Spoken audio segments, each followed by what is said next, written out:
All right, welcome everybody. We're going to be starting the webinar here at the top of the hour. We're expecting close to 800 people today, so we'll start here in a moment, but we invite you all to go ahead and introduce yourselves in the chat area, who you are, where you're from, and perhaps what company you work for, and we'll get started here in the next couple of minutes.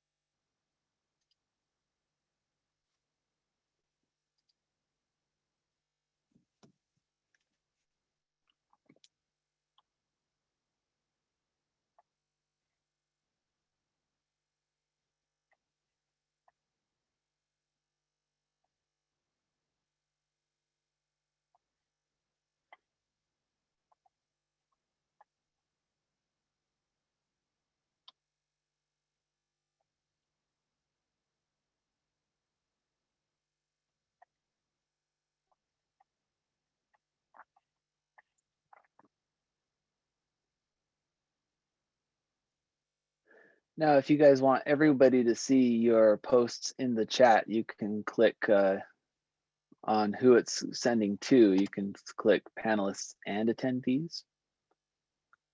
Or if you just want us panelists to see it, then you can leave it on the default, which is just panelists.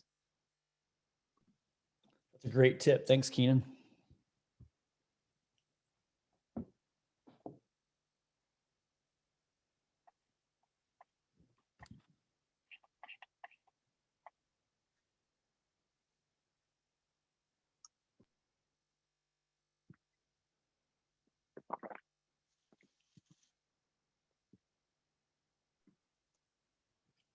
Yeah, this is fantastic. A lot of people coming in, a lot of interest to hear about drones today. So excited that everybody's joining us.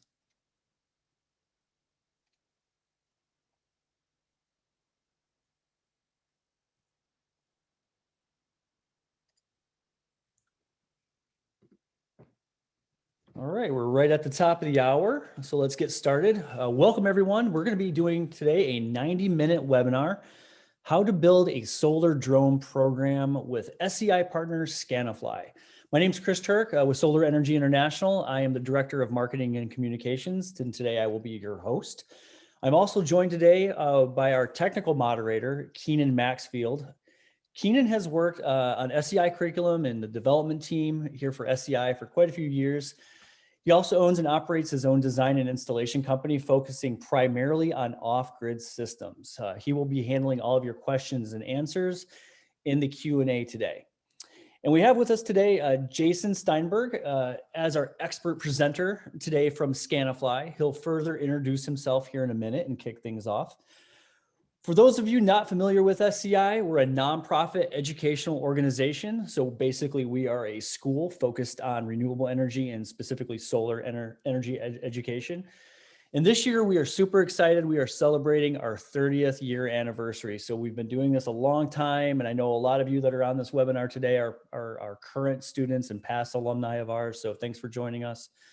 If you are new to SCI, just to tell us a little bit about ourselves, we deliver hands-on lab-based learning and safety instruction at our campuses that are in Colorado. We also have in-person training in Costa Rica and in the Middle East in Oman. And we serve the most number of students actually through our the SCI online campus is where we have a lot of different technical training online courses. Many of them are instructor led, some of them are self-paced. So definitely check that out at some point, the SCI online campus. And we'll also be offering you a discount code at the end of this webinar that you can apply to any of the courses that we offer. More on that at the end of the program.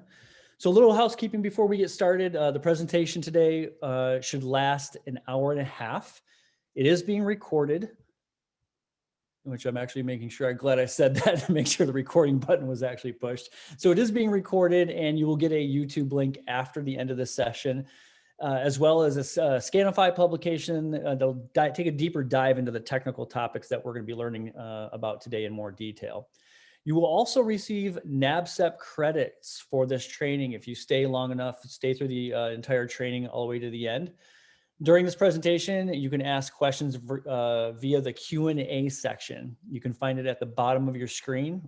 We prefer that all questions related to the technical content actually be asked within that Q&A section. Any other questions related to technical issues on the actual webinar interface, on Zoom, make sure you pop those actually into the chat area. So those are two separate different areas. And great, with that, we'll pass it off to Jason. Awesome. Thanks so much, Chris, Keenan, and SCI for partnering with us on this webinar. And thank you again also to NABCEP for providing the CE credits. As Chris mentioned, if you're joining for credits, just message us, being Scanifly, at the end of the webinar for your certificate. I'm Jason Steinberg, CEO of Scanifly. I've been in the solar industry for about 10 years as an installer, researcher, and finance provider. Our topic today is how to build a solar drone program. I'm going to save some of the introductions for in a few minutes, and instead, let's jump right in. To start, I'd like to walk you through the current workflow in solar. First, a solar project almost always starts with satellite imagery. While useful for a preliminary design, the data can be imperfect, pixelated, 2D, sometimes out of date. Airplane imagery is a little better, but still sparse. As a result, 98% of the solar industry visits the project site before construction to collect data. Now, typically on site, many people will hoist a ladder up and climb around the roof. I'm sure many of the surveyors on this call have done this, but hopefully not quite the way that we're showing here in the slide. I remember for me, the scary moment was putting a ladder up to a third floor roof without tying in, similar to the picture on the right. Once on the roof, many surveyors are tape measuring to gather dimensions. Some surveyors go on top of the ridge like that fella. Others go slightly below it. Some people measure all the roof planes, others measure just some. Most surveyors have their own methodology. The process may be consistent, but it also might not be consistent across the team. Some surveyors also do on-site shading with a Suneye or Pathfinder. They're great tools, but you're still on the roof. Other folks do remote shading exclusively with software and LiDAR, or a combination, right? There's different ways to do shading analysis. Then surveyors will take all of that data and write it down on scratch paper. This example here tends to be a pretty good output, although I still can't figure out exactly where all the vent pipes are. Then this gets handed over to the designer back at the office, who finalizes the layout to get the best layout possible using their abilities. Ultimately, this gets pushed to construction documents. This surveying and design process is the current standard in solar. Surveyors and designers do the best they can with the tools that they have. But aside from the satellite imagery piece, what I just walked you through is pretty much a 19th century process for the 21st century's energy source. Ladders, tape measures, and scratch paper are human dependent and lead to errors, like change orders, redesigns, delays in permitting, delays on install day, and homeowners having system sizes overstated. And you can see some of that in these pictures, especially the one in the middle where they're trying to squeeze in that final panel to fit what was actually designed up front. The manual workflow I just walked you through is where Scanifly comes from. We built the only drone-based software that is exclusively focused on solar. All of our efforts go into improving the solar workflow, making it more efficient, reducing costs, and de-risking the process. We believe that software, robotics, and automation can solve a lot of the problems that I just walked you through.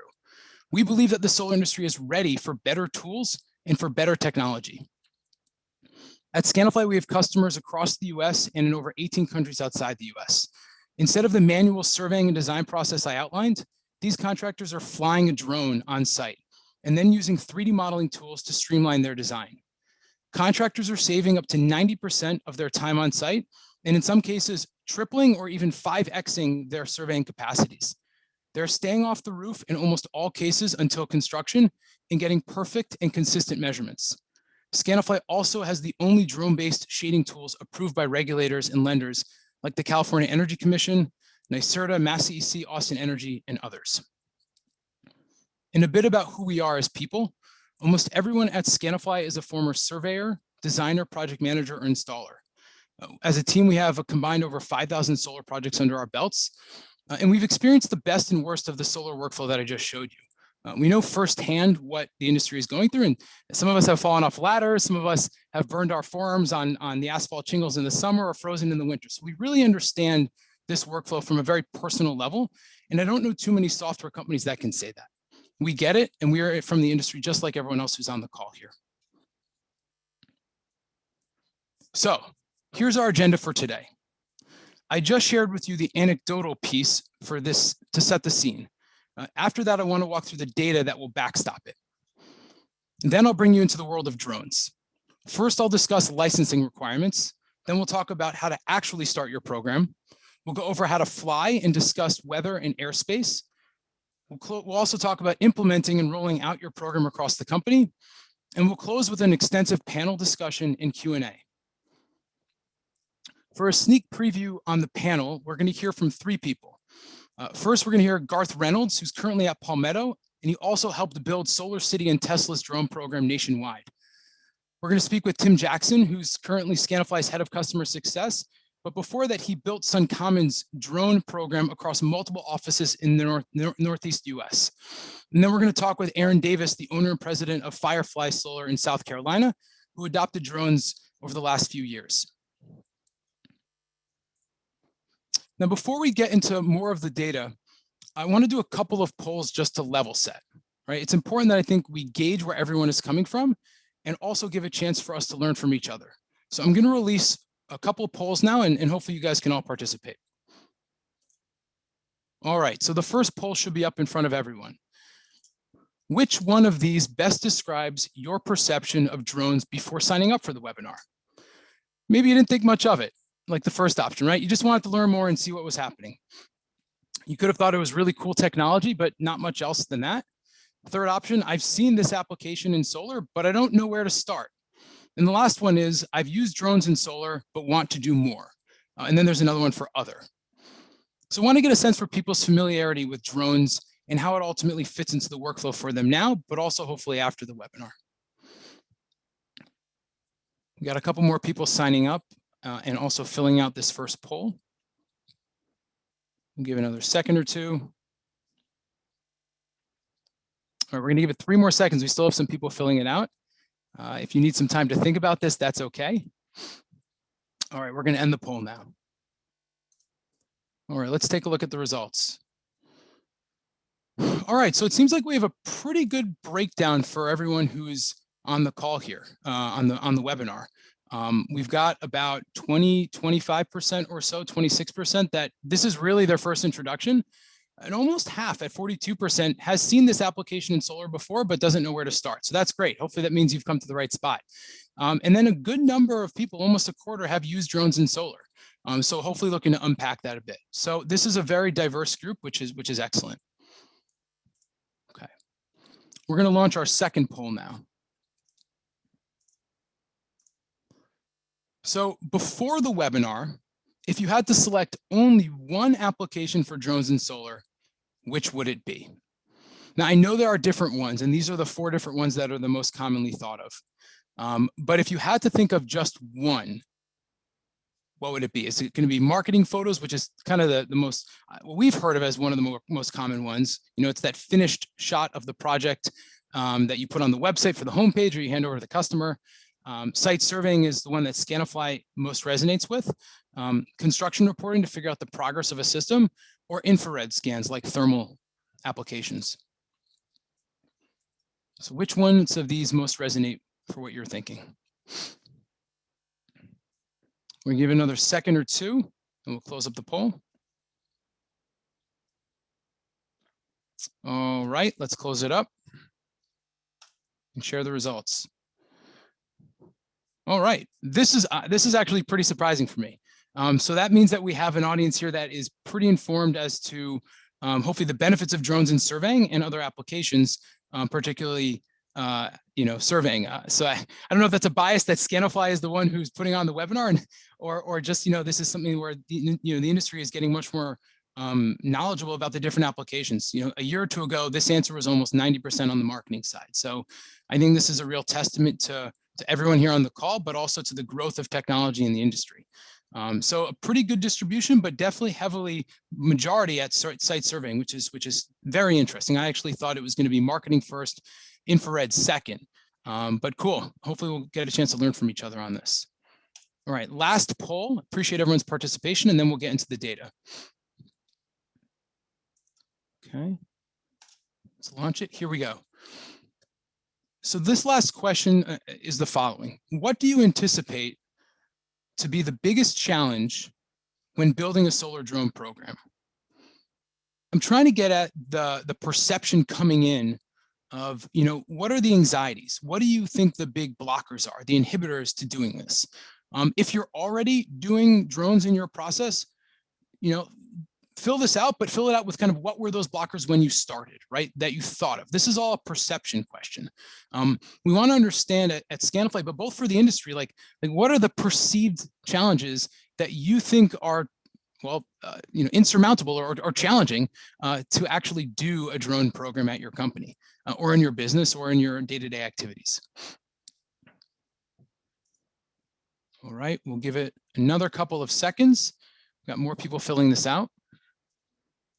I'll just read through the options real quick, right? Getting a license, purchasing a drone, learning how to fly, implementing it across my team, or convincing my boss / management, which, could be tied to what is that ROI? Is it really going to pay itself back? Those are questions we get pretty often. All right, we're going to wrap up the poll in another second. All right, let's close. Share the results. Okay, so a third of people said it's getting licensed. We're going to talk a lot about that for the US. We have some resources and knowledge outside the US, but if you do have some inquiries around that, we're happy to help offline and see what we can do. It looks like we have a pretty big diversity though. We've got, about 8% saying purchasing a drone. That we can cover, you guys, so don't worry about that. Learning how to fly, about a fifth. Yeah, that's an anxiety, especially people who are in the Pacific Northwest where you've got 120-foot tall trees, or you're in areas where it gets really hot, like Arizona, and you're worried about your electronics, or areas near airports like San Antonio or Washington, D.C., right? Military bases. So we'll talk about those things. Implementing across my team, 28%. Definitely, especially if you're a mid-size or large company. And there's some strategies that we can walk through, and then convincing my boss at 11%. So licensing is almost always the number one, but there's a good diversity here, and hopefully we'll be able to assuage some of these challenges that are perceived. Awesome. Thank you everyone for participating in the polls. This gives us a good framework from where to launch as we go forward. All right. So let's look at some data. Broadening for a second. This here is the simplified solar lifecycle, right? A sales process into an on-site survey, then a final design, permitting and procurement, into construction, right? Your install, and then commissioning, right? Project is done. Very simplified, and intentionally so. Within that workflow, there are 4 common use cases for drones, right? This is just like the poll question we just went through. Site surveying, construction progress reporting, maintenance and infrared scans. And, just a quick shout out to Keenan, who is our technical moderator. He runs a fantastic course through SCI called Thermography and Drones in PV Applications. It's a 4-hour on-demand program for NAPCEP credits. And we've heard a ton of great feedback about learning on the thermal side from Keenan. So I definitely recommend signing up for that after this. And then the fourth one being marketing. Right, so we talked about this a bit in the poll, and I think as it seems like the majority of the group knows, Scanifly primarily focuses on the surveying piece. However, the principles for construction reporting and marketing very much apply to everything that we're going to talk about, especially because it's just more or less capturing images and videos to some extent, right? So the principles will very much apply. On the thermal side, it's good to understand licensing, it's good to understand flight paths, and we're going to cover a lot of it. But there's a different hardware component, right? And so again, I point you to Keenan's course, which is a really valuable resource. So to the data. I'm going to contextualize and quantify why new technology is so important for solar, right? Why is this critical today, especially as the solar industry attempts to scale? And we've got some pretty ambitious goals. So Scanifly polled over 450 people over the last 10 months in various studies.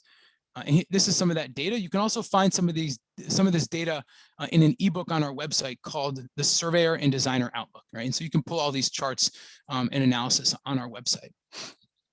So despite being the most common way for collecting on-site data today, it turns out that most people actually don't always go on the roof for the survey.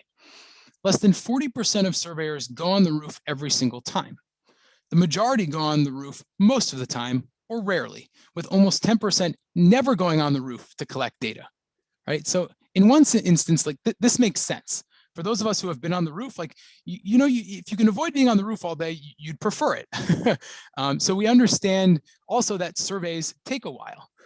In another poll, we found that 84% of survey work, especially for resi properties, take at least 30 minutes, with a third taking at least an hour.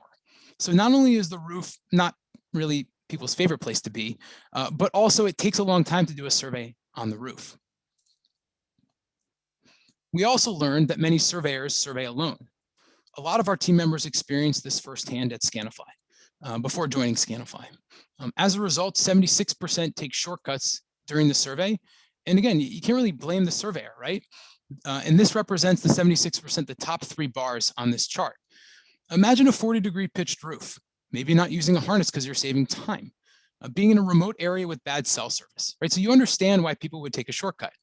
37% said they don't climb on certain roofs as their shortcut, which is the top bar you can see. And 24% said that they cannot measure or sketch accurately, right? Looking at the second highest bar. We actually learned that the roof is a bit scarier than we realized. In a different study, we found that 58% of surveyors had dropped assessment tools off the roof at one time or another, which can be pretty dangerous for everyone, especially a homeowner. 6% had also fallen off of ladders.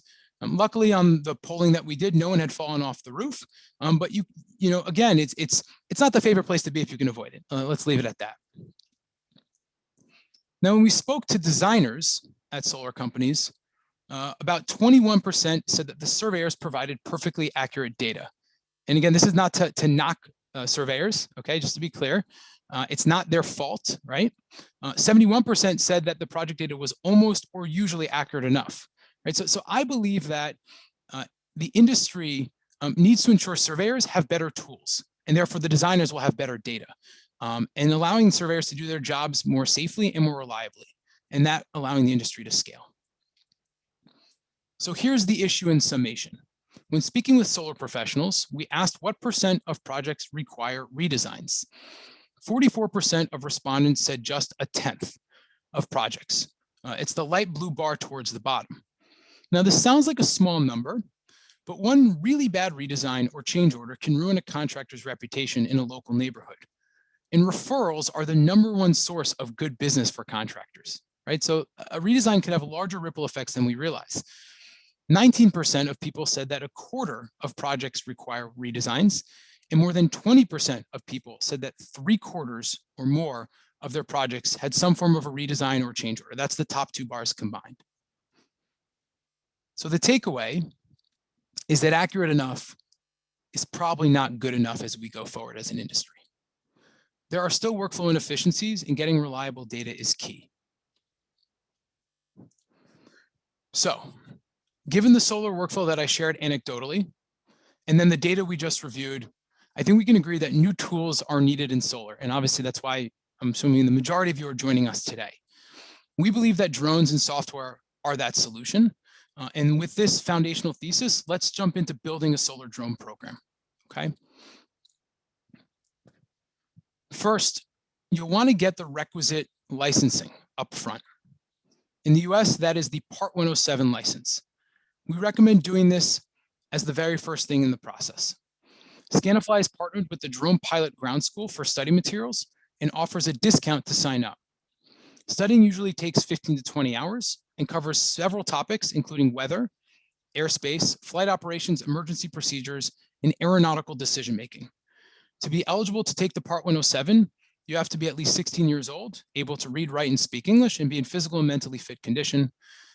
Aside from the US, there are other licensing requirements that a lot of other countries have, but it's similar in terms of the credentials. The Part 107 test is taken in person at an FAA-approved knowledge testing center. The exam is just 60 multiple choice questions, and you have 120 minutes to complete it, although a lot of the people we've spoken to have taken anywhere from 30 to 45 minutes. You only need a 70% to pass, and if you don't pass on your first try, you can take it again 14 days later. We've seen people study for and pass the Part 107 in less than a week. These are people of all ages and backgrounds that are in the Scanifly community, have gotten their Part 107. We've also seen people take years because everyone's busy. But what I'd say is, especially for that 33% of our attendees that this is a big hurdle for them, this is doable. This is absolutely doable. And you just have to carve out the time. And the Drone Pilot Ground School really helps with that. After you pass the exam, you must register for the FAA with the FAA. Create an account, which costs about $5, and that covers you for 3 years. Eventually, you'll get a formal license, and you need to put that registration number on your drone. And we'll talk more about the drone and the hardware side of things in a minute. Okay, now that you're licensed, let's set up the program. The first thing you're going to want to do when you start the program is you want to select a drone program administrator. This person is the point person for all of your drone operations at your business. The person manages all of the drone logistics, educates the company on drones, and ensures the program runs smoothly. Usually it is the first person to get licensed or someone who plans to get licensed. And there are a couple specific responsibilities that you want to be mindful of, and they include really 4 major ones. You want to set up insurance.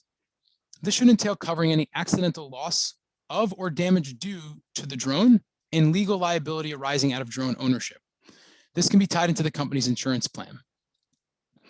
The second thing is that the administrator will be in charge of managing the fleet of drones, right? If you have multiple drone pilots or drones at the company. This includes knowing where they are, that they're registered accordingly, and ensuring that they're in good shape and have some extra parts in case something happens. The administrator also has to oversee licensing and compliance. Pilots are expected to have their physical license on hand for all flights. Drones must all be registered and have their numbers on the outside of the casing.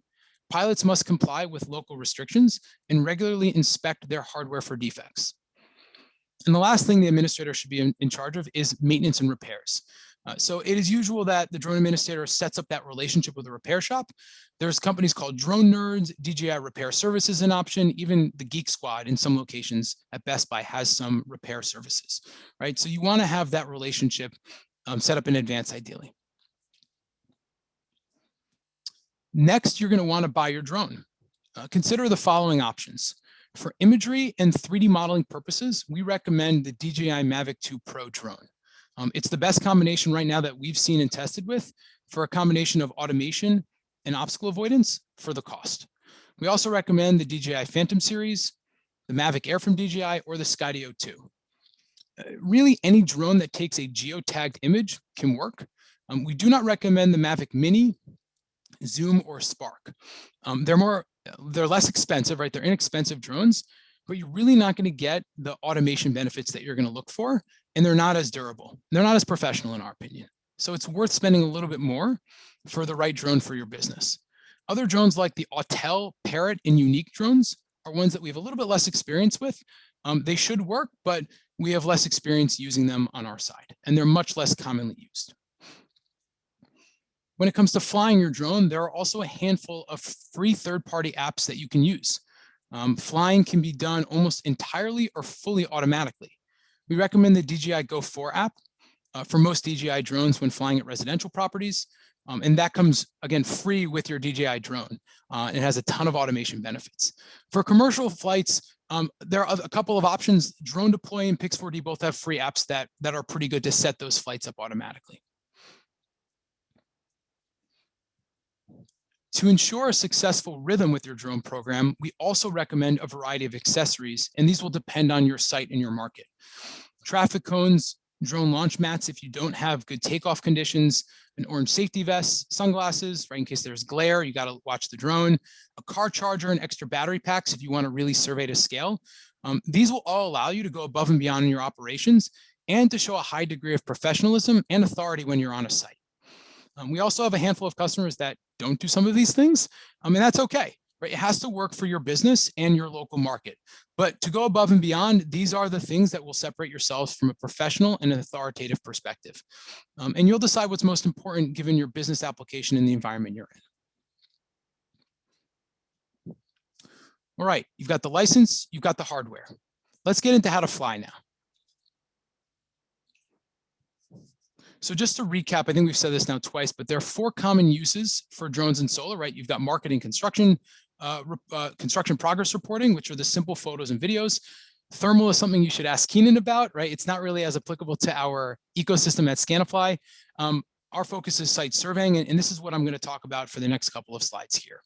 Okay, and that's really tied to the drone-based 3D modeling application. So there are two types of photos that you can take. There's oblique and there's nadir. Oblique photos, or pictures at a side angle, are best for capturing vertical data, right? So structures, buildings, rooftops, any of those on-site obstructions like vent pipes, right? Things that have z-axis, verticality. Nadir photos are when the camera's angle is pointed straight down, right? So that's best for large properties or ground mount projects because they don't need that same granularity in the vertical features, right? So just pointing straight down will suffice.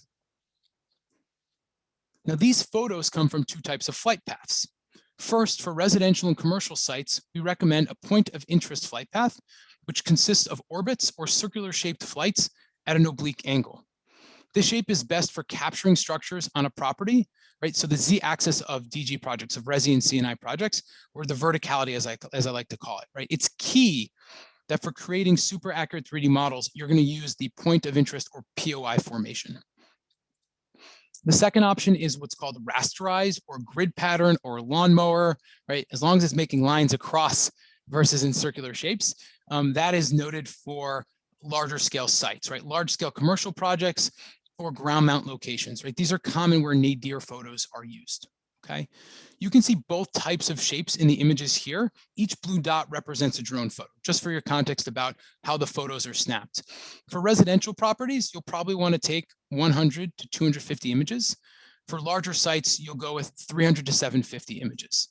Right? Anything beyond that is really overkill. And anything less than that, you probably aren't getting enough overlap in your imagery, okay? And as I said before, each flight path, whether it's POI or rasterized, right? Both of these keep me almost entirely, if not fully, done automatically with the right app. So for those of you who have some concerns about how to fly, as long as you know the shapes you're going for and the parameters, the app does a lot of the work for you. You still should know what you're doing on site, but the apps will provide that type of confidence, right? And will provide you with that guidance, okay? Now, there are a handful of images that you should avoid. These variety here on the slide might seem like a lot, but once you get going, it's actually very intuitive. And they can be categorized in a few ways to simplify it for you. And I'll walk you through that right now. First, lighting and exposure, right? So you want clear images that aren't washed out, blurry, or have sun glare. Keeping coloring consistent across a set of images is key. So beware of quick changing cloud coverage or windy scenes. Using filters or changing your drone settings can be helpful here, okay? A second way to categorize it is altitude and angles. You don't have to be too high up, right? Such that the drone can barely see what's important for the property details, right? You want to have the right height with your drone flight. Don't be too far up in the sky. But you also don't want to be too close, right? Don't get too close where you're looking at, just a bunch of shingles. That is not ideal either. You want to have the right perspective for getting that scene in your drone imagery, okay? A third category is that you want your images focused on what's relevant for the property. So avoid horizon shots, avoid ground shots, because that adds extra noise to the data. Just focus on the house and the surrounding vegetation and anything else that could cause shading on the property. And finally, don't upload data sets from different time periods, as the location in the data will be thrown off. And that's going to affect the quality of your data. Right, so ultimately, the major takeaway here is you want clear, crisp data. You want clear looking images, and it's garbage in, garbage out, right? The images you can see is what will be visible in your output. Now, as you can imagine, weather will have a big impact on your flying capabilities. So be sure to check the conditions before you start your day. And there's a couple of great apps that we're happy to recommend. Here are a handful of parameters to be cognizant of when you fly. I'm going to call out a couple of them. So notably, super windy conditions are above 25 miles per hour. So we'd probably recommend staying away from those. Beware of heavy fog, rain, or snow. Temperatures below 14 degrees or above 105 degrees Fahrenheit can lead to some pretty significant performance changes in your batteries. And that's something to really keep an eye out for, especially if you're surveying high volume in California, Arizona, Nevada in the summer, or New England, Minnesota in the winter, right? So in those extreme conditions, be cognizant of your electronics, especially your battery's health. And keep an eye out on those weather apps, right? That's the most important thing here. Now, given some of the extreme weather cases, there are a few workarounds that I want to walk you through. All right, so we don't recommend flying when the snow is falling for obvious reasons, but once the snow is done falling, you can fly as long as you can see the obstructions on the roof. You can also fly without seeing those obstructions, but just be sensitive to the fact that you might not pick up all of the underlying obstructions when you make your layout, right? So it's something you want to be careful for if you do that. With the snow, also consider using polarizing filters to minimize glare and adjusting the autofocus or auto exposure. For windy conditions, when you're first starting out, I wouldn't recommend flying beyond 10 to 15 miles per hour, right? The drone gets tossed around a bit, it will center itself, but just when you're starting out, just be cognizant of that. And as you get more comfortable, you can go upwards of that, but I really don't recommend going above 20 to 25 miles per hour. And be aware that the higher you fly, the faster the wind will usually get. So the key is to look out for gusts of wind, especially sporadic ones. And that will, to mitigate that, you want to fly slower to avoid blurry photos. Also, in windy conditions, don't fly close to trees or other obstructions because the drone could get knocked into it. You want to be much more conservative with when you're flying in windy conditions. In extreme cold, the key is to keep your electronics warm. Store them in a case under the passenger seat by the car heaters. Do the setup and breakdown of your drone in the car. Store your extra batteries in the glove compartment and try not to deviate from your exact mission, right? Be very focused when you're on site. And while the electronics prefer cold weather, your battery life will be significantly reduced the colder it gets, okay? For extreme heat, we recommend similar practices to extreme cold, except the opposite tends to happen with your hardware, with your electronics. So you might want to consider bringing a cooler to store those extra batteries in. Okay, that should be very helpful as you try to drone map at scale. Now you've thought through flying your drone and weather conditions. Now let's talk about airspace, right? I think this one definitely gives certain people anxiety if you are near airports, military bases, so San Diego, San Antonio, the DC metro area, right? There's obviously a lot of challenges being near certain locations. Almost all airspace around the world has classifications based on what's in the area, okay? In the US, there is class A, B, C, D, E, and G, which will help you maintain order in the sky. There are different types of maps, right? So on the left is an aeronautical chart. On the right is the map provided by DJI of Washington, DC. Okay, so and this is stuff that gets covered in the Part 107, and each one of these has certain rules to them. Now, many of the areas that have specifically, there is controlled airspace, especially near some of these more challenging locations. That means that there's some more nuanced rules there. Okay, so for example, Class B has restrictions around the busiest airports. You can fly only up to a certain altitude, and in some cases, you can't fly at all if you're very close to the runway. Class C and D are for smaller airports, but they all still have air traffic control towers, right? So there is still a degree of busyness at those airports. There are a bunch of free apps out there, like AirMap and SkyVector. Those are two very commonly used apps that can easily help you explain and understand each of these airspaces. This is also covered in the 107, like I mentioned. There are other rules where you cannot fly near military bases, specific government regions, as I said, Washington, DC. So it's just important that you're aware of these parameters. Your drone actually won't take off in certain airspaces. So being cognizant, being knowledgeable of what's going on in a certain airspace is very important. And it's gotten actually easier. So getting authorization to fly in certain airspace is a more streamlined process now, right? There's something that's called LAANC, which stands for Low Altitude Authorization and Notification Capability. So the way this works is you open up a third-party app like AirMap, request authorization to fly up to a certain ceiling, usually up to 400 feet in controlled airspace. And the process actually should just take a couple of minutes and you'll be able to fly up to that threshold, right? So there's a very simplified authorization process. And the origin of this is because before this LAANC program, drone pilots would just call the air traffic control tower and ask for authorization on a whim. And so this really cleans up that process, right? Now, if you're going to request flying above the ceiling, though, in a controlled airspace, you're definitely going to want to submit a week or two in advance. So you can figure out what's going on, but also have enough time to get that authorization. This process has made drone flying much simpler in certain locations. And again, it really streamlines that authorization process. In many countries outside the US, other than the US, right, they have similar processes. I don't know if they have something like LAANC, which really simplifies it, but there is ways to get authorization for flying outside in certain locations, not in the US. Okay, so we've got the 107, drone administrator, hardware, you know how to fly the drone, let's roll it out across the company, all right? So for small contractors, the team can obtain the 107 and learn how to fly in unison, right? Everyone's in the office together, everyone's on the same page, and it's easier done that way, right? Scanifly has a ton of materials on our website, on our YouTube page, and we have a lot of other areas that we can assist you, and we do this as all part of your onboarding process. The process should take just a few weeks if you're pretty focused, especially on that 107. Now, for larger contractors like regional and national players with multiple offices, there are 3 archetypes of rollouts that we've seen, okay? So the first is what we call the all-at-once approach, all right? This is best deployed with companies that have strong conviction that a drone program is what they want. They have to train surveyors in many locations.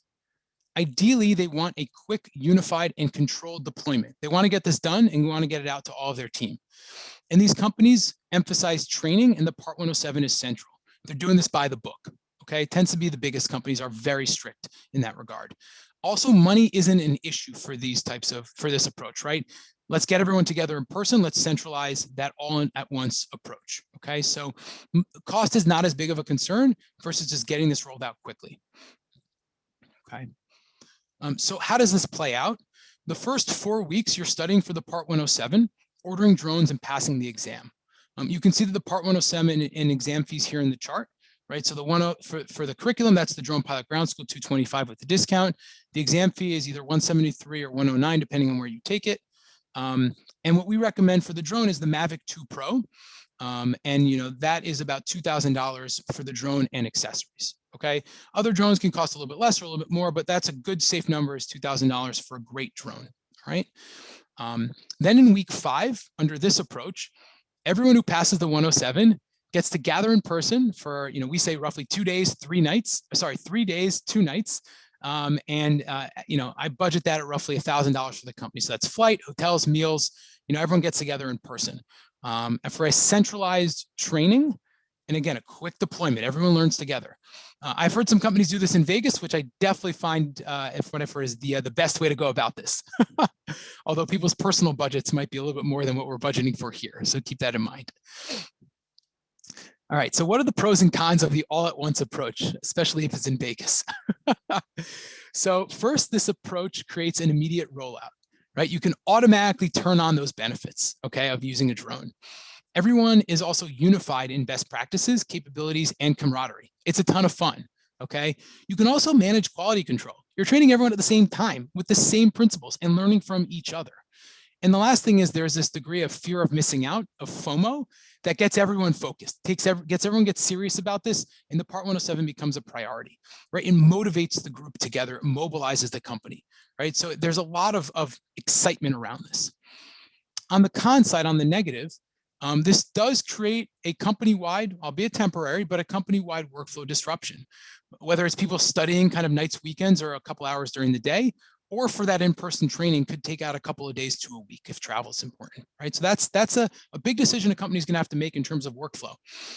It usually is the most expensive option. So again, cost shouldn't be the top area of concern.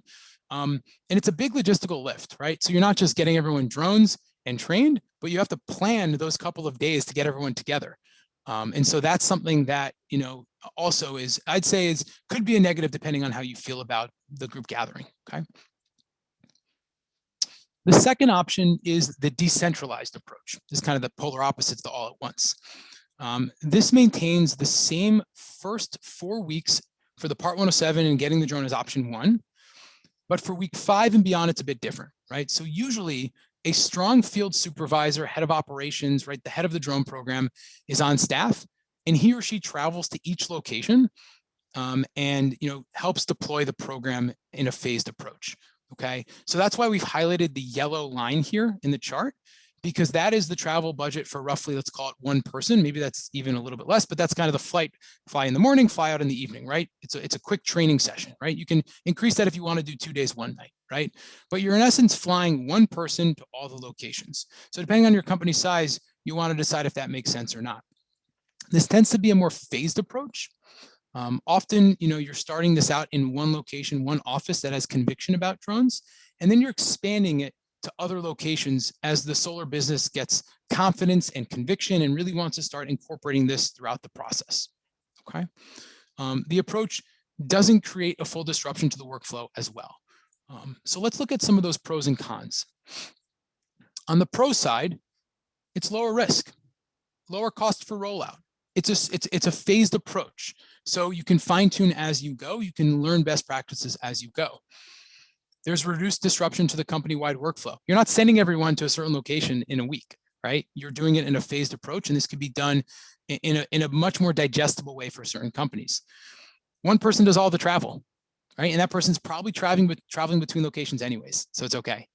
And you can make the trainings market specific, right? So if you've got offices in Texas and Washington State, right, those are very different markets when it comes to the size of properties, trees and shading, and considerations for drones, right? Military bases, everything like that, okay? But on the con side, the decentralized approach can evolve into different processes at each location, right? So that could change quality control, that could change practices in different locations. It will take a lot longer to roll out for obvious reasons. Quality can be compromised. I think a big one is that there isn't as much fear of missing out on or social pressure to get everyone together. So the Part 107 and the focus on the 107 and rules is a little bit less emphasized because there's no big in-person training happening that people are driving towards. So we see that this can get belabored for a while.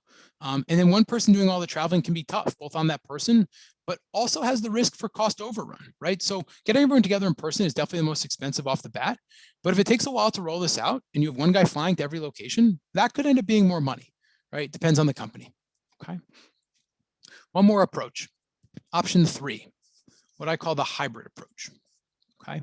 This is when you take the same onboarding process as the first option, but the centralized meetups aren't company-wide, they're more regionally focused, okay? So for example, a national solar company will start this out in the first, call it their Texas market, right? So maybe it's a couple cities in Texas are getting together for a regional meetup, all right? So you still have that same focus on getting together, but it's regionally based, okay?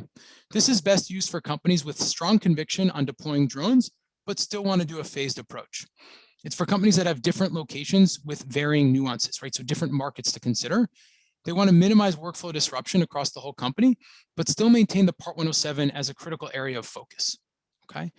Now, the pros include a phased rollout, which allows for technology confirmation. It builds team camaraderie and motivates people to take their Part 107, albeit on a smaller level, but you're still doing that in-person training. You can also easily tailor your training to localized markets, and you're getting together in person so you can drive home those market nuances. And the disruption to the company workflow is lessened, okay? On the negative, on the con side, there's no immediate deployment. You have to plan multiple centralized trainings. I think that's the biggest challenge with this one is you're planning for multiple group gatherings, and the process and quality can evolve over time, creating inconsistencies, right? So similar to what you see with option 2, okay? So these are 3 archetypes that we've seen play out as you're rolling out a drone program across a company that has multiple locations, right? All right. So we've covered a lot of information about building solar drone programs. You can actually find all of this in a handbook that we're publishing today at this location, and I believe SCI will be emailing to you as well. So you'll have all of this information in a lot more depth in this handbook. And the handbook's intended to be exhaustive. So ideally, you can use this as a playbook as you're building out your program, okay? Now, after this, we're going to jump over to the panel, but I want to just do 3 more quick polls to get a better understanding about kind of where we finished up as a group, all right?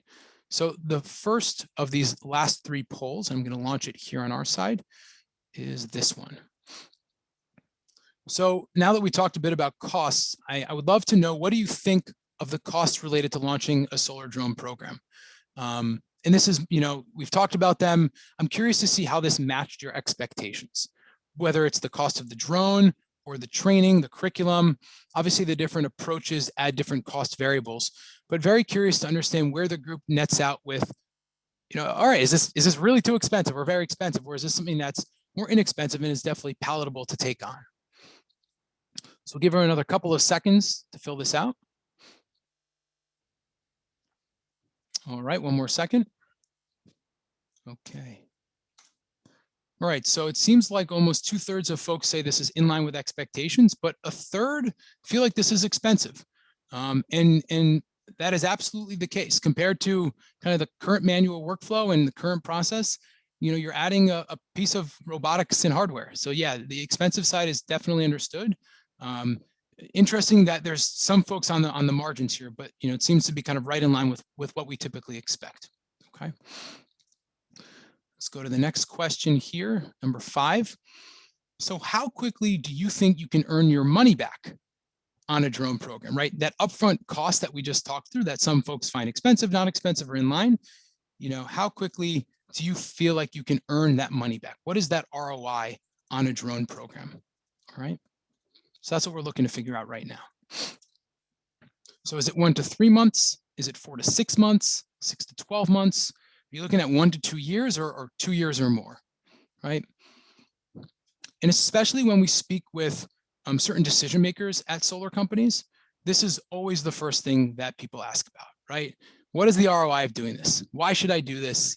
How am I going to expand my business, make my money back, right? Reduce cost, all those factors, okay? We're going to give everyone another second or two. All right, let's wrap this up and share the results. So we've got a really big dispersion of results here. 11% said 1 to 3, 18% said 4 to 6, right? About 30% 6 to 12, but almost 30% said 12 to 24. So I'd say a lot of people are nestled in that kind of half year to year and a half, right? Something like that. There is no right answer because every company has a different workflow. I can say from Scanifly's perspective that in factoring in the time savings on site, the enhanced accuracy, so reduction of design time and reduction of change orders and redesigns, lower insurance premiums alone, we've seen the payback period usually in the 1 to 3 month territory, and savings per project being roughly $100 to $200. If you're in markets with very low cost labor, you're in kind of the 50 to 100 range of per project savings. But considering the upfront cost of a couple $1,000s, right? We say $2,500, especially for a small contractor, you're making that back in the first few months. Again, that also depends on how much you quantify the cost of labor, the time savings, and the amount of change orders that you're experiencing now versus the ones that you'll eliminate. So 6 to 12 months is definitely a safe conservative number, but usually it's a bit less than that. Okay. Last question. I appreciate the group humoring me on these. All right, final question we've got here. This goes back to the question we asked in the beginning, right? But we're going to take it on the back end now. So given what you've learned, what do you still anticipate being the biggest challenge for building a drone program at your company? Okay, let me update the slide. Here we go. So again, we asked, is it getting your license? Is it purchasing a drone? Is it learning how to fly it?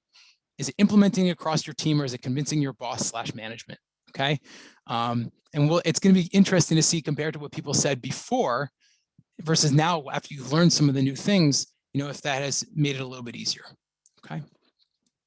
We'll give it another second or two. I want to make sure we have enough time for the panel. And we're going to wrap it up here. All right, let's share the results. So the first thing off the bat I'm noticing, and from what I remember from before, is we went from about a third getting our license to 23%. So hopefully that means you feel better about it. You can do it. I promise you can do it. And now we have almost a third saying it's implementing it across my team, which I do wonder if my slides on the 3 archetypes of rolling it out provided more anxiety. So perhaps that's the case. It's still a pretty interesting diversity here. And I think, again, hopefully you guys will find that the material we're sharing, the handbook, or just if you contact us for support, we can help provide some more confidence for each of these things. Okay, but very interesting to compare the results from before we started to now after we've gone through this together. Okay. All right, let's stop sharing the results. Okay. All right, now on to our panel. Before we get started, I recommend clicking on the view button in the top right-hand corner. There's a side-by-side gallery option, which could be the best if you want to see our beautiful panelists while we're also doing this discussion. Otherwise, keep whatever format you have here. I don't know if you can see the slide in full or if you want to see the panelists as well, but that is an option for this, okay? So I'm very excited and appreciative to welcome the three phenomenal solar professionals we have here. So I'm going to read their bios quickly, and then we'll jump right into some questions for them. And then what's going to happen is after the panel, we're going to do Q&A where all four of us are going to be around for Q&A, okay? So Garth Reynolds is an engineer with a passion for growing and developing teams within the renewable energy space.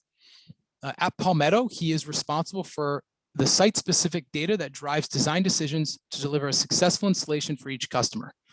Prior to that, Garth wore an array of hats while at SolarCity and Tesla, including growing the site survey department to over 300 team members nationwide, as well as running the design and engineering organization for the commercial and utility scale projects, as well as for storage installations.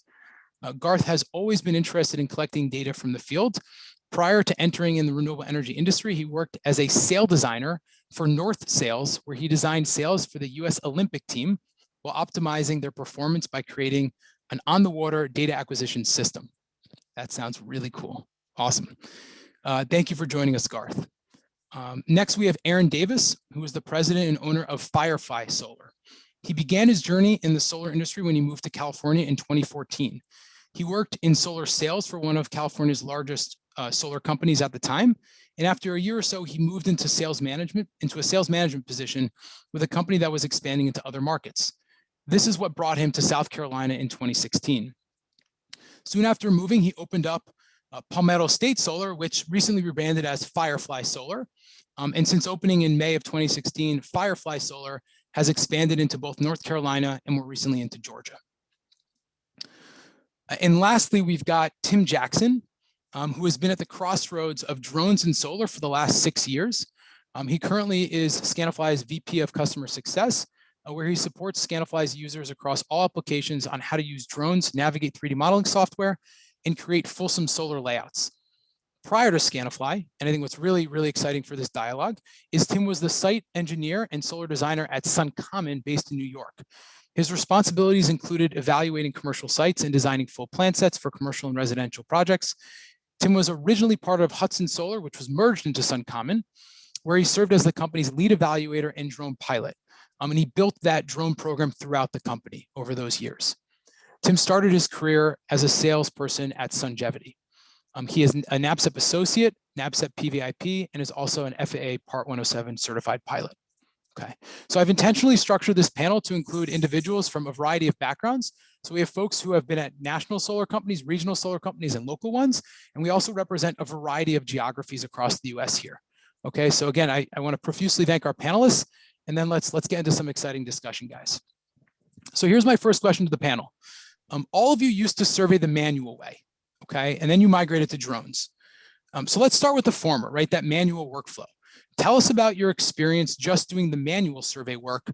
Did you like it? Did you not like it? Are there any horror stories? What was it like for you and your colleagues? I'd love for you to share your experience manually surveying. We're going to start with Garth, and then we'll do Aaron, and then Tim. Thanks, Jason. Yeah, the manual survey approach is one that we're all really familiar with. It's tried and true, and it's really, really hard. As you noted earlier, surveyors work by themselves most often, lone workers, and they go into dangerous environments day in and day out for every single customer.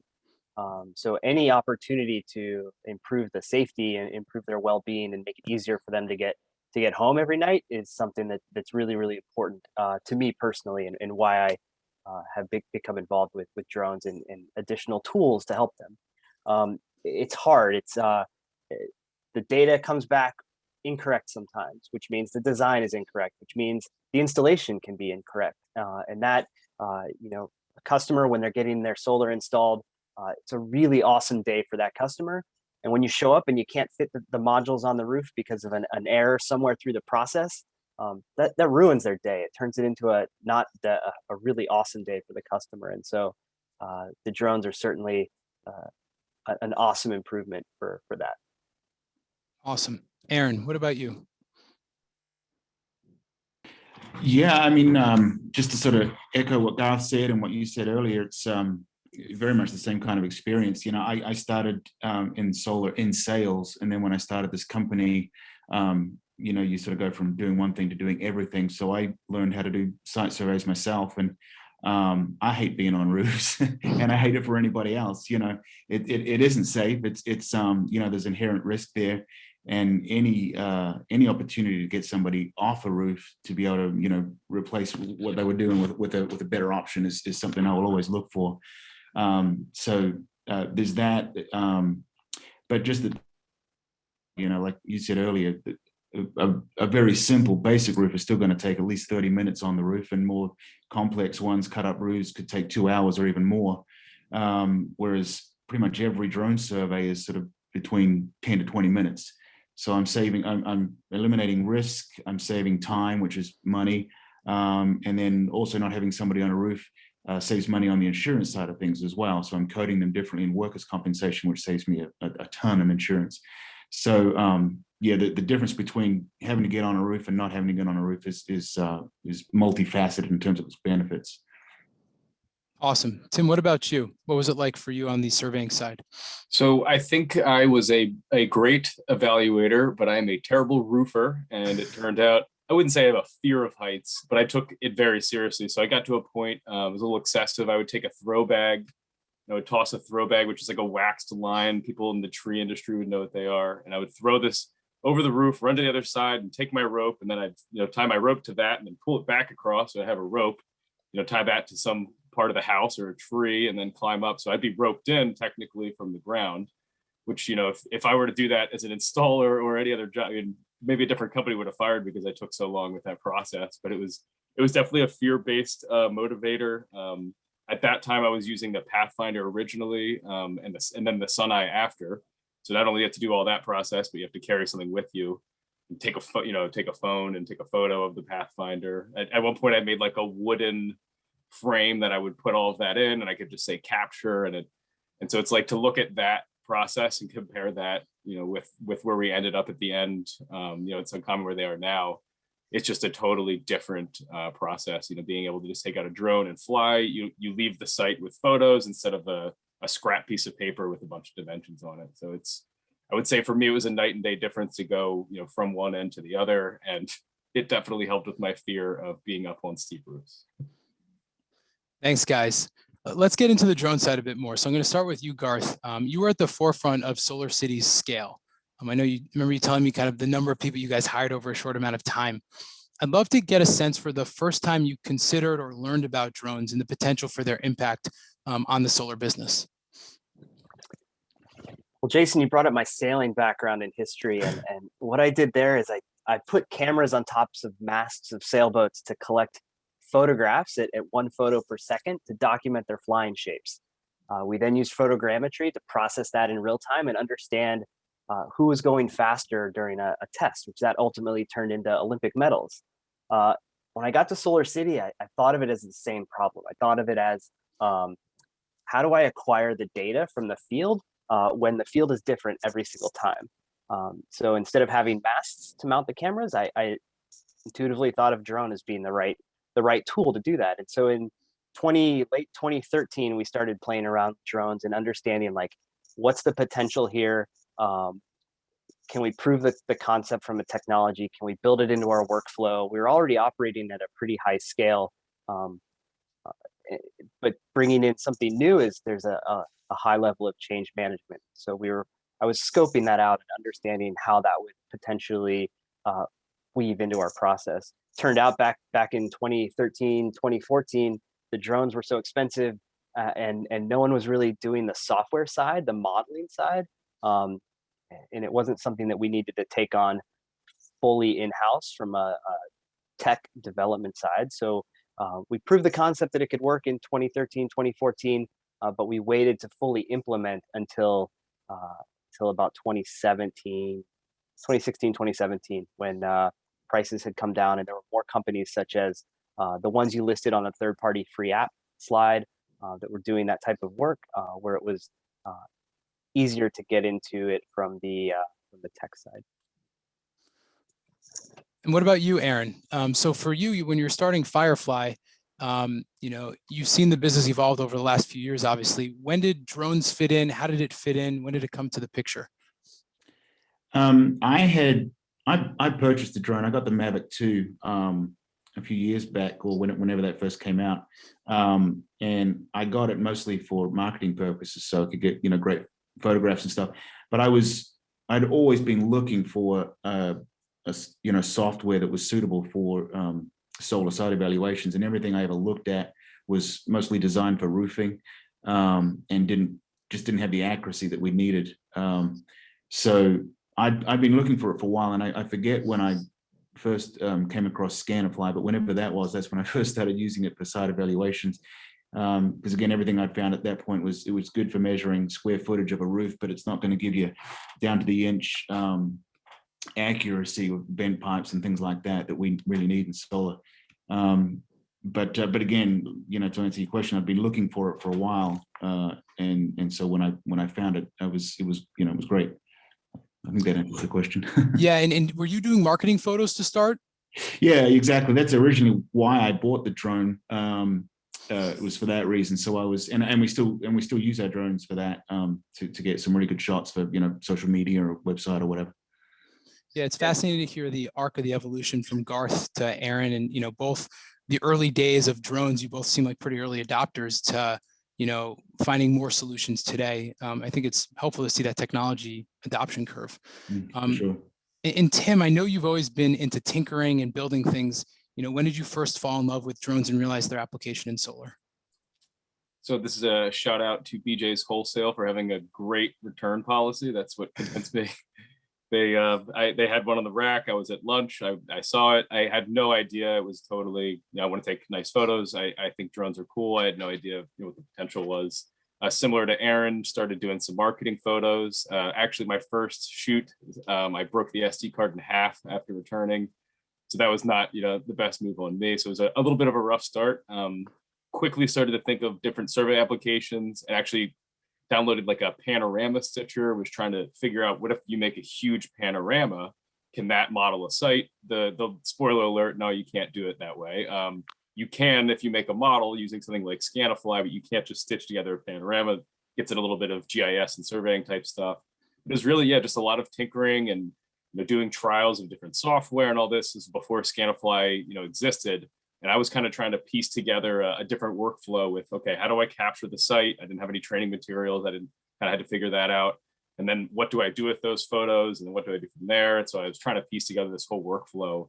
And fortunately at that time, my manager at the time actually found Scanifly online and said, hey, check this out. This looks pretty specific to what we're doing.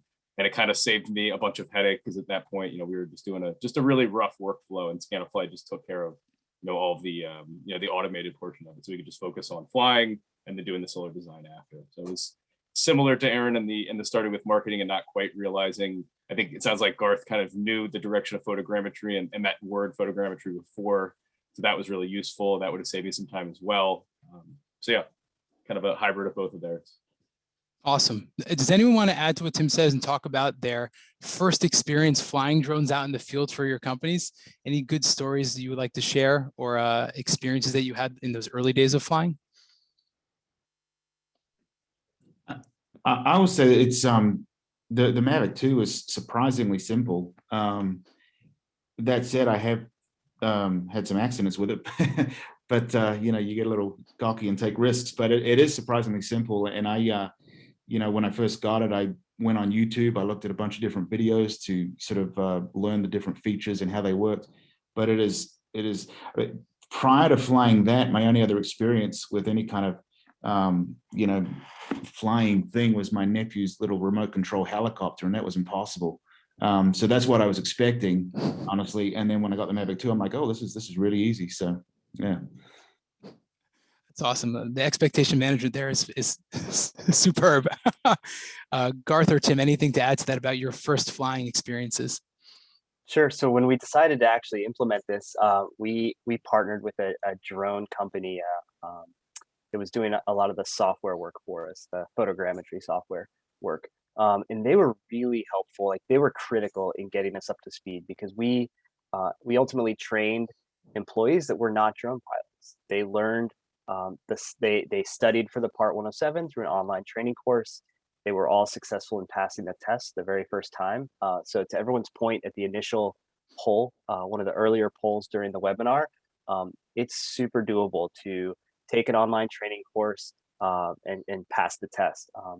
That was not the biggest barrier to entry. I'll get to the biggest barrier to entry maybe later on in a little bit. But yeah, we had a great partnership. We had some really good training with folks that were very, very experienced in the field. And that was the key to us getting up and running and flying safely, effectively, taking care of our people and taking care of our equipment as well. If I can ask one follow-up to that, if you were to do it again and you were to build a program, would you rather hire solar site surveyors and teach them drones, or drone pilots and teach them solar site surveying? This was when we were thinking about it, Jason. That was the question. That was that was what kept us up at night on how do we do this. And we chose the option of where we took our survey employees. We figured out who was the most capable, who was the most willing to take on this new challenge and learn this new skill with this new tool. So we were really thoughtful in who we selected and why we selected them. Everyone was ultimately really excited to do it. There's no doubt about that. So we took the path where we took established site surveyors and got them trained both through the Part 107 and then in field, in-person training with our drone partners. And it was really successful. Everyone was able to pass the test really quickly. So looking back, I think we made the right decision in how we handled that. So that's where we landed. Awesome. Yeah. In our experience at Scanifly, we've seen what you've done as the more successful model of the two as well, because you're still on site and you still need to do certain solar evaluation work. So it doesn't mean that the other option, right, find a drone pilot and teach them solar, is not feasible, but with the automation of drones, as Aaron was talking about, right, it's actually a lot easier to fly. We've seen that work really well. One more question for you, Garth, on the rollout, and then I want to bring Tim in. Did you guys do the rollout in person? If you could talk a little bit more. So you got everyone Part 107 trained, you worked with some help, but what was that rollout like in terms of getting everyone a drone in their hand? Was it in-person training? I'd love to hear more about that. Awesome. I'll back up actually before that a little bit, and I think the webinar attendees, like, you're right. The integration throughout your company or your team is going to be the most difficult thing in the options that Jason presented in the poll. At least it was from my perspective.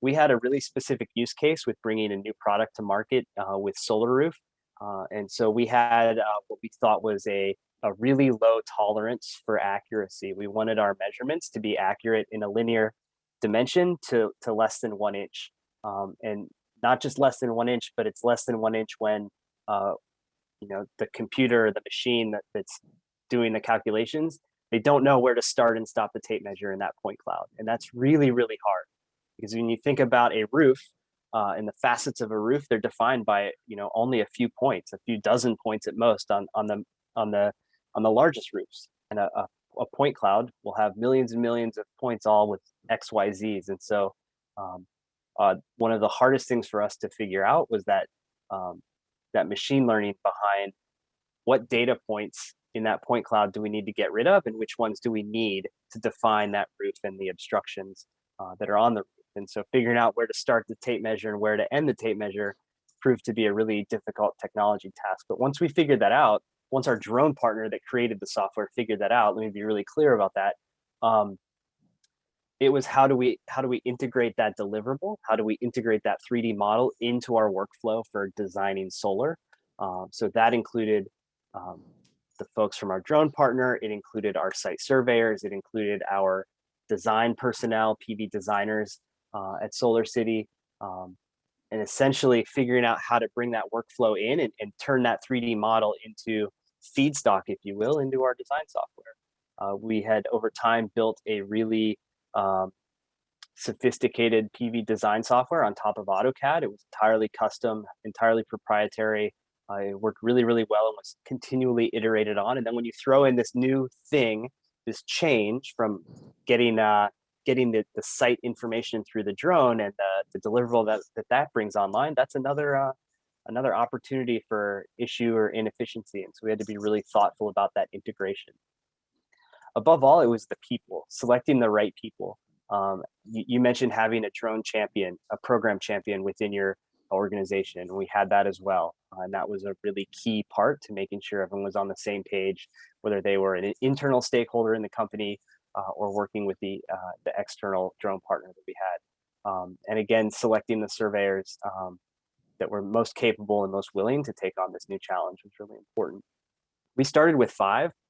We ordered 5 Inspire 2 drones, and we assigned them to 5 of our site surveyors, all based in California, some in northern, some in southern. We brought everyone up to San Mateo, which is where the headquarters for Solar City was based, and we did our in-person training there. Our drone partner was based in the San Francisco Bay Area, so that was a really convenient way to link everyone up. So we started with 5. We went with the Inspire due to it had the largest sensor, so it was capable of providing the best resolution for our needs, which we ultimately thought was going to land us at that linear accuracy of less than 1/2 inch.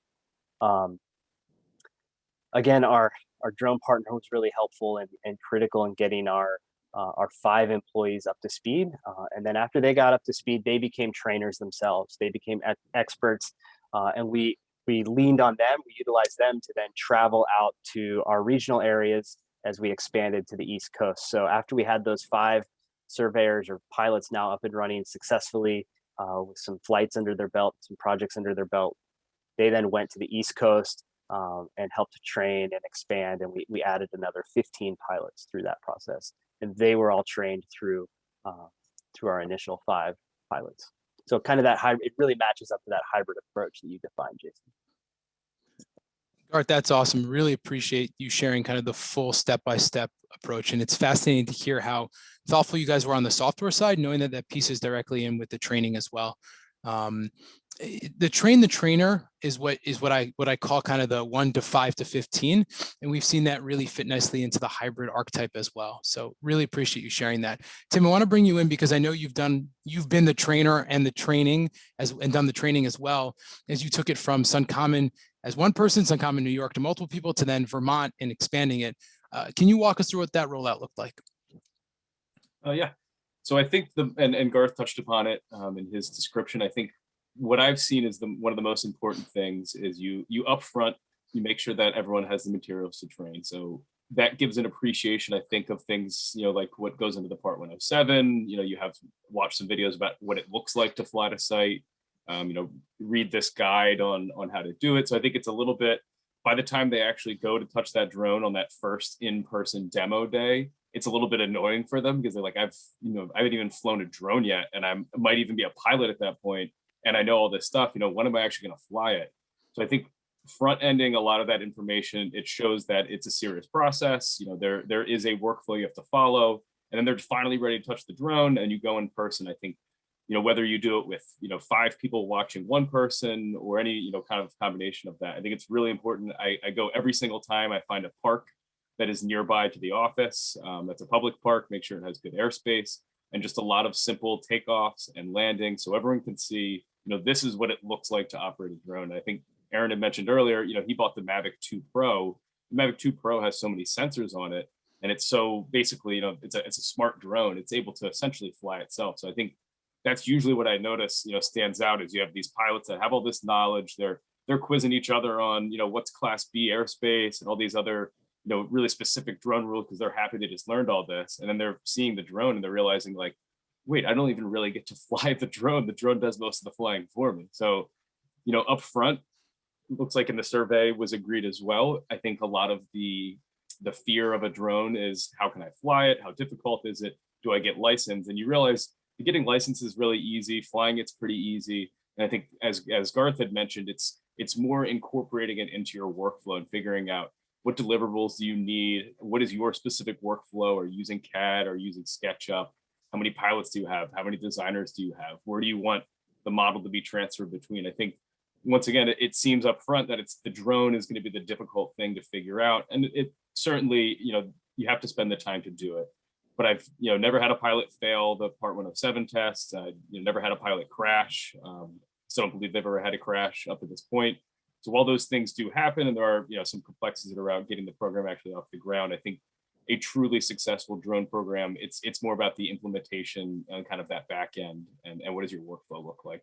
Which at Scanifly, that's what I help a lot on the day-to-day with, and always happy to kind of talk that through with people. But Awesome, Tim. Thank you. I know when you've worked with people who call Scanifly now, you always talk about going to the field, practice in an open field first, then do a simple roof, then do a roof with trees, right? Because building it out as you go.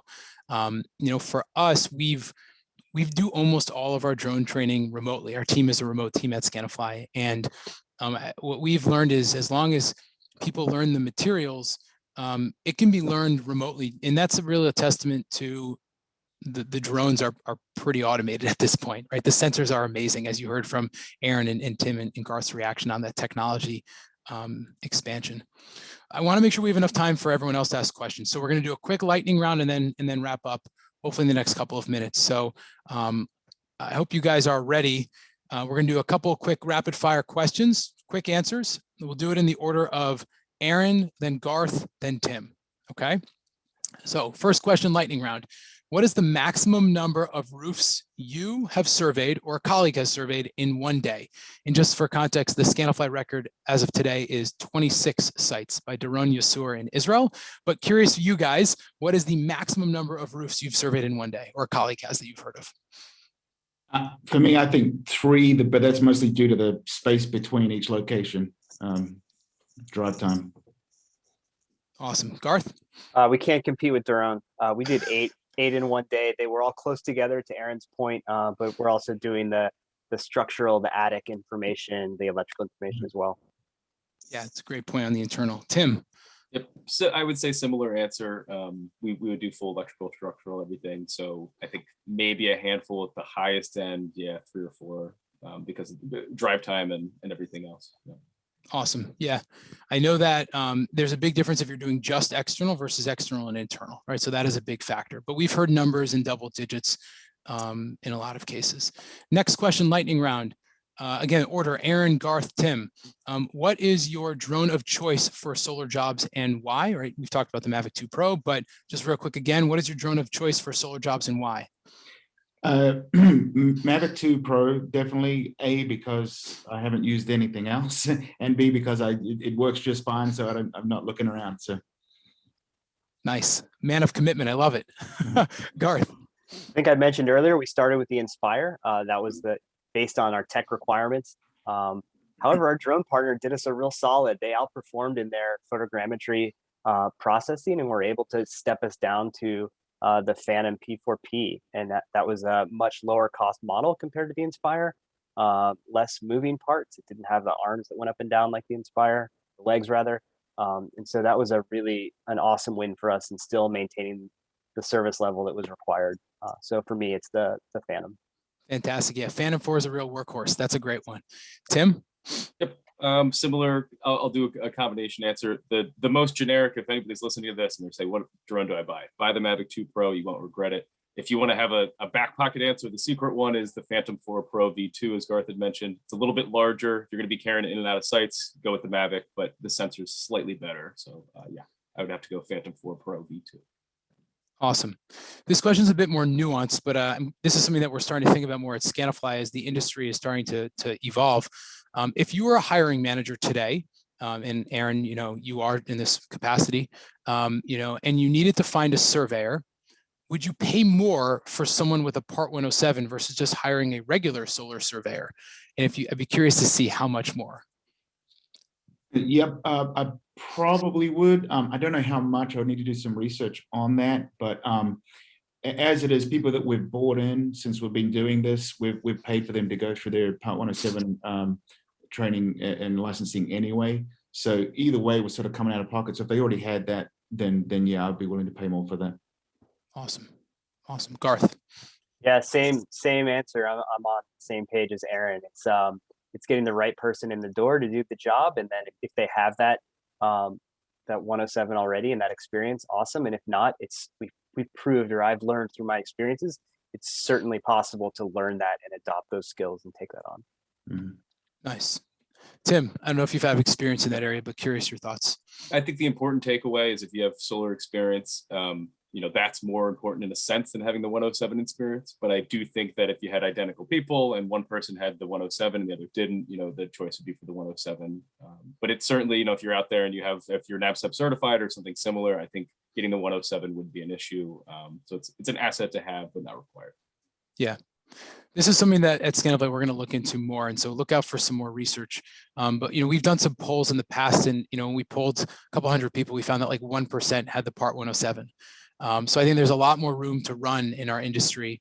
When we talk about credentials like NABCEP credentials or OSHA credentials, I want to start seeing the FAA Part 107 becoming, whether it's, we've talked about all these different applications, not just surveying, but marketing and other ones. So final question to the group, lightning round, just closing remarks from each one of you.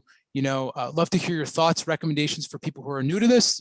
Is this really as easy as you're saying? We'd love to hear some closing thoughts. Again, we'll do Aaron, Garth, and then Tim. Yeah, I definitely recommend it. It's like I say, there's multi advantages. Eliminating risk of people, falling risk, saving on workers' compensation. I'm saving on time, saving on change orders. Field changes, that kind of thing. To me, there's no downside, and it does pay for itself. You said, Jason, it pays for itself in 1 to 3 months, and I would definitely agree with that. Even for a relatively small organization like mine, it pays for itself that quickly, I believe. So yes, I would recommend it to anybody. Thanks, Aaron. Garth. Yeah, same. I think everyone on this call is they're of the mindset that solar plus storage is a no-brainer for the vast majority of their customers. Lower monthly bills, energy freedom, independence, backup power capabilities, much lower reliance on fossil fuels, a whole myriad of answers there. And like taking it then to the adopting a drone or spinning up a drone program, it's the same thing. It's also a no-brainer. It's the tool to achieve the accurate model-based design for PV in a really similar way. And it offers so many improvements to what we've experienced in the past that it's also a no-brainer. So absolutely. Awesome. Thanks, Garth. And I think what's interesting about those two discussions is Garth was at one of the biggest companies and Aaron's a more local company, right? And you hear similar sentiments regarding company size. Tim, final words for you. Recommendations to the audience, and is this as easy as it seems? Yeah. So I think we are at a very interesting point in time where we have the ability to have things like drones, and it's this, everything's hitting at this really, kind of at the peak of this mountain here. So I think if you're nervous about it, you don't know, I think seeing is believing. You have to run one of your sites through, capture the drone, see what it looks like in Scanifly. It's a tool in the tool belt. I don't think, drones at this point, they're not a gimmick. Like I said, I've never crashed one. I've done over probably about 2,000 plus flights at this point. It is a repeatable and demonstrably amazing tool to have in your tool belt. So, just like you're going to give an evaluator a cell phone and a vehicle to get to site to communicate, I think that next tool, ditch the sun eye and go with the drone. So, always happy to answer questions. And, yes, I do work for Scanifly now, but I'm on the side of the table because of where the journey has led me kind of with drones and solar. So I think it's just the beginning. And, as the other panelists mentioned, that it is going to be a common certification along with NABCEP or OSHA to have for evaluators going forward, I believe. Thanks, Tim. Fantastic, guys. All three of you, thank you so much for your time and for your insight. You each bring a very different perspective to this, but it seems like you're all netting out in a similar location. Just want to say that on the Scanifly side, for us, we really see ourselves as the only drone-based solar software that's exclusively focused on solar. We've done webinars like this, or we do a lot of continuing education with NABCEP and other areas. And it's been across thousands of professionals in over 85 countries, right? So we're obviously very passionate about this, as are these guys here on the call. And so we really, really appreciate their time. I want to make sure we have some time for Q&A. I'm happy to go over. I'm not going to keep our panelists hostage beyond the next few minutes, but I'm happy to stay on. So let me turn it over to Keenan for Q&A, and then Chris and the team will wrap it up. Okay, yeah, we have a number of questions, and I'm just trying to sort through which ones are the most pertinent. There is a question about rain and how that, if it's possible to use to do this in light rain or. Yeah, the quick answer on that one is we wouldn't recommend it. It's ultimately a piece of electronics. And so we wouldn't recommend flying it where there's precipitation. We did some research on behalf of a Seattle-based customer on a waterproof drone, and we don't believe that the cost is comparable to the benefit you'll get.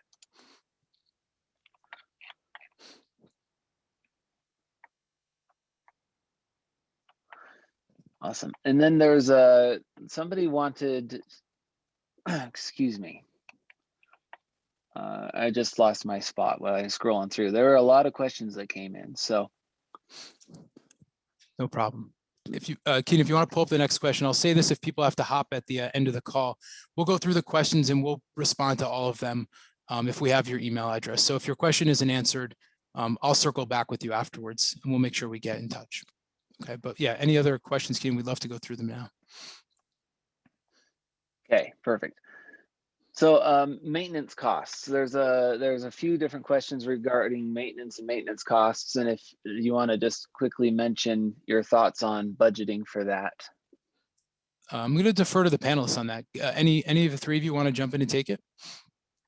Yeah, we factored that into our capex, into our startup costs, with extra blades, extra batteries, charging equipment, and then we purchased the product care package through DJI when we bought the drones, and so we had that as an insurance policy, if you will.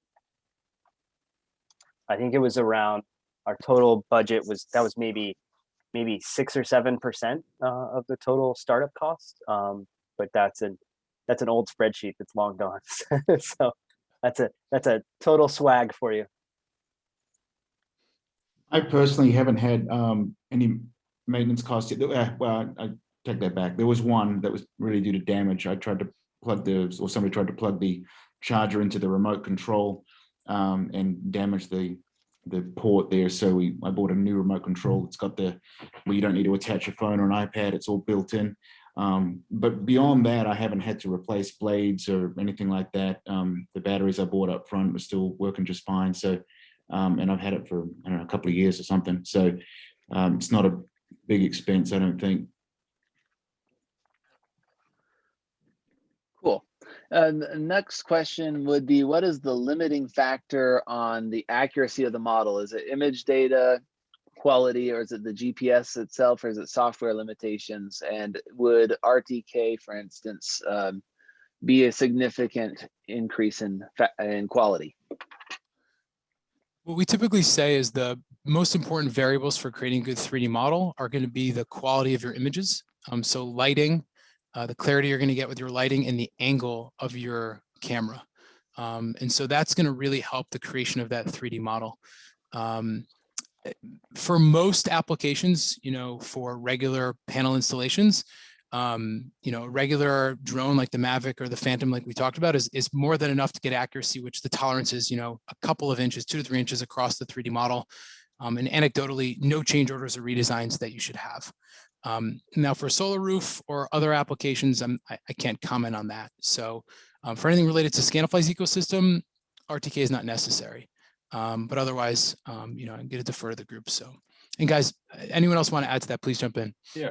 I mean, it is a bit of that's a very good question. It is a bit of a detail that gets it a little bit like a GIS and kind of remote sensing. I think the important thing to remember is your sensor, as Jason mentioned, your camera, the quality of the image is really important. You mentioned an RTK, for those out there that don't understand what that, it's a real-time kinematic. Basically, it's a really accurate GPS. DJI does make a version of their Phantom 4 that has that as well. So instead of having a pretty accurate GPS, it has a really, really high accuracy GPS. While all of those things matter, basically there's a little bit of a diminishing return. So, Garth mentioned getting everybody inspired. So if that's kind of where your head's at, is it worth it, to outfit our surveyors with the best drone and go all of, get everyone RTK drones, and is that going to totally change everything? definitely diminishing returns there. You will get, better models, and you'll see really good quality with those drone models. But once again, the Mavic 2 Pro or the Phantom 4 Pro for large resi or commercial sites and the type of sites that you run through Scanifly, you're going to get really, really good, accurate models. So you don't quite need to go that distance unless you get into really, detailed survey type applications, which is almost a little bit outside of the Scanifly ecosystem, I would say at that point. Garth, Aaron, anything to add to that from your experiences? You're spot on. It's all about the sensor, the camera, the altitude. That's the physics of it, right? And so taking that into the application, that's why we started with the Inspire, and then as our drone partner outperformed on the software side, and we were able to use the Phantom 4 with a not as powerful camera, not as large a sensor. So that was where our mindset was. It was from a physics perspective. Yeah, nothing more to add from me. I agree with what's been said.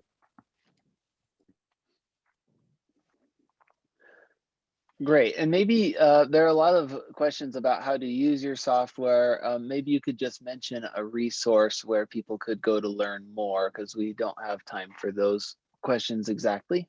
Yeah, any Scanifly specific question, we're gonna have, you can just see it here. You can email us at this info account.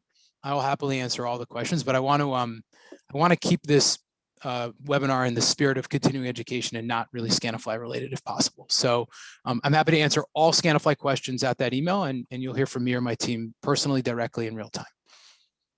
Awesome. Do you have any information on getting a drone license in Canada? Not off the top of my head, but we'll happily connect with a couple of partners that we have in Canada who can help with that. We have some customers there, and we know some pilots in the area. So if you ask us, we'll happily connect you. Awesome. There's somebody who is mentioning GPS information getting removed when trying to upload from mobile devices using DJI. Does anybody know anything about that? It's a little bit of a specific support question, but same kind of thing. The important thing when doing any modeling is to have the original photos that were captured with the drone. So typically in that case, if it's either stripping away, it's called EXIF data, it's image metadata.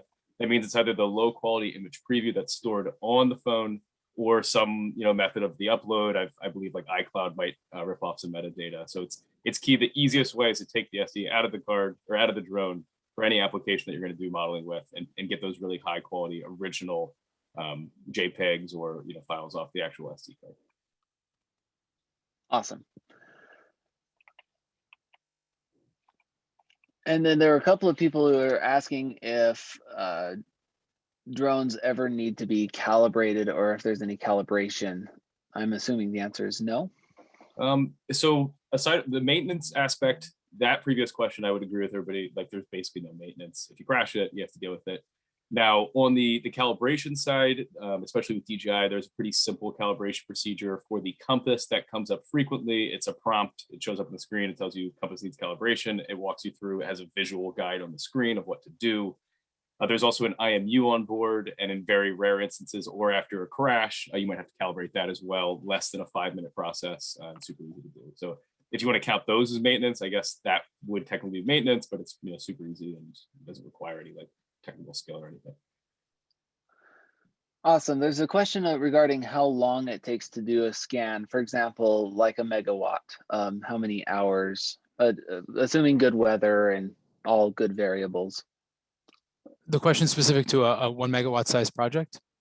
Yeah, I think that's just an example. I think he's just trying to figure out how long it takes per watt, but he said specifically how long would it take to scan a megawatt. Yeah, so I'll broaden the answer and obviously, and then answer that part. So for a typical residential property, we see 8 to 12 minutes, 8 to 15 minutes, depending on the number of obstructions on the site and tree coverage. For commercial size property, you're probably looking at 15 to 25 minutes, depending on how big it is, probably getting up to 25 to 30 if it's kind of those massive warehouses. And then a 1 megawatt size property, you're going to fly a pretty straightforward rasterized pattern. You're probably in the 20 to 30 minute range as well. The question is, do you have to swap out a battery pack or two, depending on how cold it is, and also, how much battery juice you came to the day with. So safe to say a large ground mount site, 1 to 5 megawatts, you're probably looking at 25, 35 minutes or so, 1 to 2 to 3 battery packs. Awesome.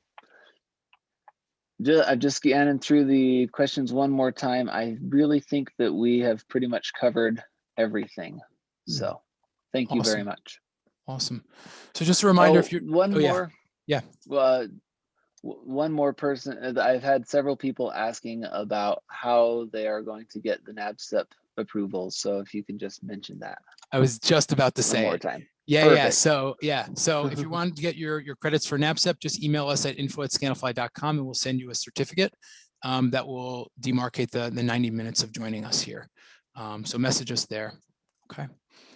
And yeah, just some closing words, guys. I would say thank you so much for everyone's attention. I'm going to pass it over to Chris at SCI, so he's going to have a couple more SCI announcements. But just want to say that, thank our panelists again. Really appreciate their insight and bringing a lot of different perspectives to the table. And that, building a solar drone program is easier than you think. Hopefully we've convinced you of that. All this material, as I mentioned, is going to be at that link right here where you can download the full handbook for everything you need.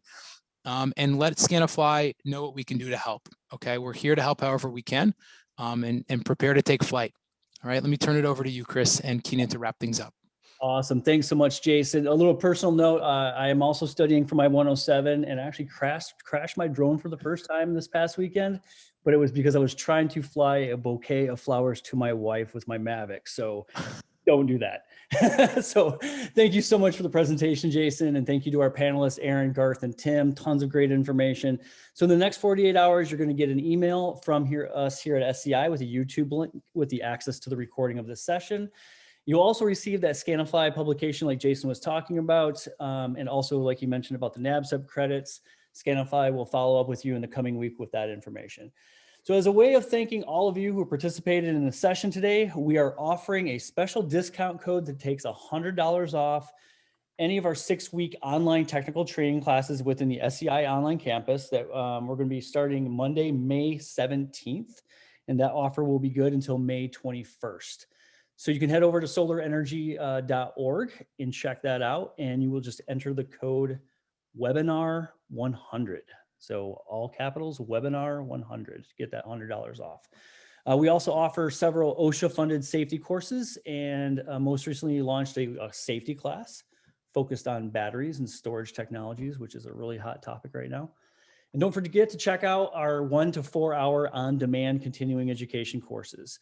So make sure you visit us at solarenergy.org. We also have our Solar Professional Certificate program. So if you really want to take a deep dive with SCI as your school of choice and actually graduate from our program with a full program of study, definitely check out our certificate program. Our next webinar in our series will be on commercial interconnection options, and that's going to be on June 9th. So definitely mark your calendars for that. So thanks again for everyone. And thanks again to our sponsor and our partner, Scanifly. I just cannot say enough about you guys. You've just been an absolute awesome supporter of our nonprofit mission and providing awesome educational resources like this. I know sometimes it's difficult to kind of, try to stay away from Scanifly specifically. And I think you guys did an awesome job of really trying to stay on topic and keeping this at a very high level. But I just wanted to thank you all a ton for supporting our nonprofit mission. So have a great day, everybody. And thanks for joining us.